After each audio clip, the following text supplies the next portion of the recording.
I was just 3 weeks out of training and I already have had enough of this war. The Threens were winning. They were ruthless, sadistic, and totally without mercy or compassion. Whenever they found one of our colonies, they started the occupation by destroying our birthing pools, killing our young while still in the larvae stage. We fought back as best we could, but our ships were smaller, slower, and poorly armed. We faced a war of extinction, and yet our leaders kept trying diplomacy. After every meeting with the enemy, they promised to stop their actions, but they never did. They always just lied to our leaders, and our leaders lapped it up like the groveling dogs they were. An idea came to me as I lay in my bunk, talking with my wingmate. We were discussing how we just fled from a Threen assault, giving up an entire planet to them, condemning every one of us still left on that rock to a gruesome death. My wingmate coughed in shock. "Why bring those crazies into it?" he asked. "Don't we have enough to contend with already?" What they did? It opened many an eye stalk, that is for sure. When the humans were first discovered and introduced to the galaxy at large, they were excited. They were always smiling, hopeful, and optimistic for their futures. They were so happy to find out that they finally were advanced enough to be accepted into the galaxy. I remember seeing screen grabs of the Dolan ambassador laughing, literally laughing in the face of the human representatives. The smile on the humans' faces seemed to crumple at that, though they valiantly tried to remain optimistic of the situation. Until the Dolans took untold millions of tons of resources and refused to pay, saying, "Now you know to get payment up front. That knowledge is the only payment you will get from us." And the Sleen Empire, they invited 100,000 humans to come live on their planet, only to slap them in chains when they arrived and made slaves of them. When the humans, enraged at the treatment of their people, demanded the release of those captured, the Sleen Empire said, "Very well, we are sending the 100,000 to you now," and then sent 100,000 Viridium-tipped missiles into human cities and settlements. It was after that when the Jandis Collective offered them medicine to treat the Viridium burns. At first, the medicine was a godsend, curing the burns and disease caused by the missiles. But then, every human that had gotten treatment died in horrible agony. The collective had used the humans as test subjects for a biological weapon.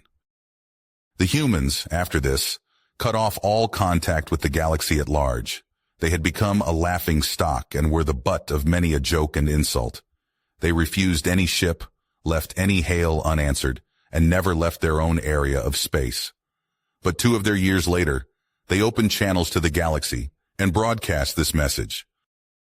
"We welcomed you with open arms. Some of you laugh at us, and that is fine. But if you betrayed us, this is your only warning. Run." Oh, how they all laughed. These stupid humans, what could they do? The galaxy did not laugh for long. It seems that even though humans were the punchline of many a joke, they were still able to study the weapons and craft of their enemies and improve on the designs.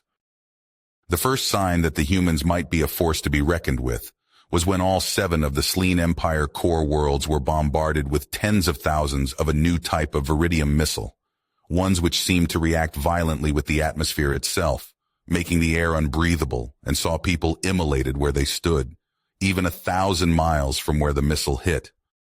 Most of the galaxy thought this a fluke, that the humans blindly stumbled into creating a weapon that worked better than they planned.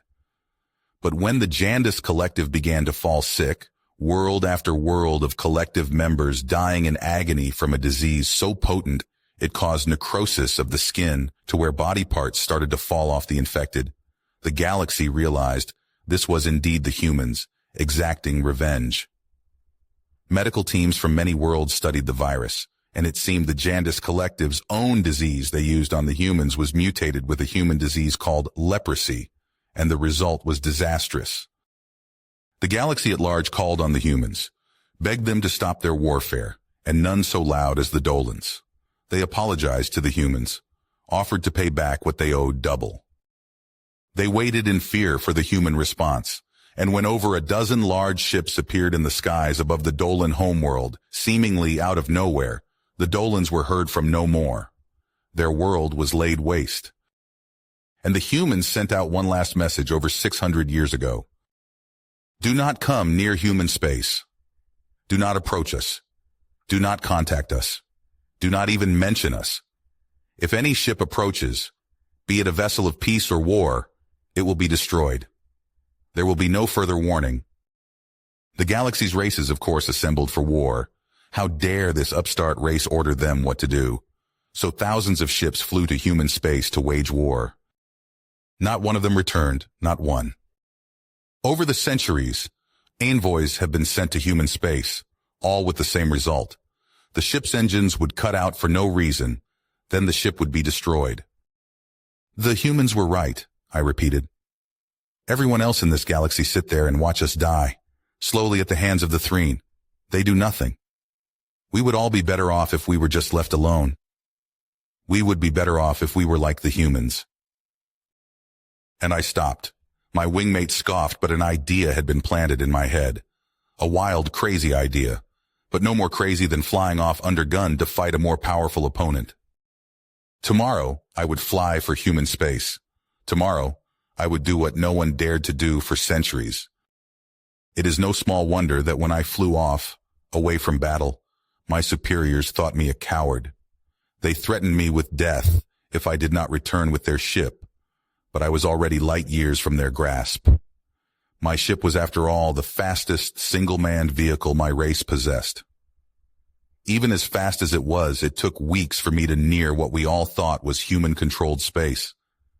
I was nervous, scared that at any second I would be vaporized by some unseen hand. But still my ship flew on. Quickly, I activated my communicator and broadcast on all frequencies. I come to beseech your aid. The Threen Empire is decimating our people and our worlds, and the galaxy at large just sits there, waiting like vultures to pick at the bones of my people and my culture. Once, your race also battled with the apathy and betrayal of the races of this wretched galaxy. You suffered once, as we do now, from the disdain and callousness of races that pledge to help, yet do nothing, from races that swear to defend, but instead betray. Javine checked his broadcaster. Everything seemed to be working, he continued.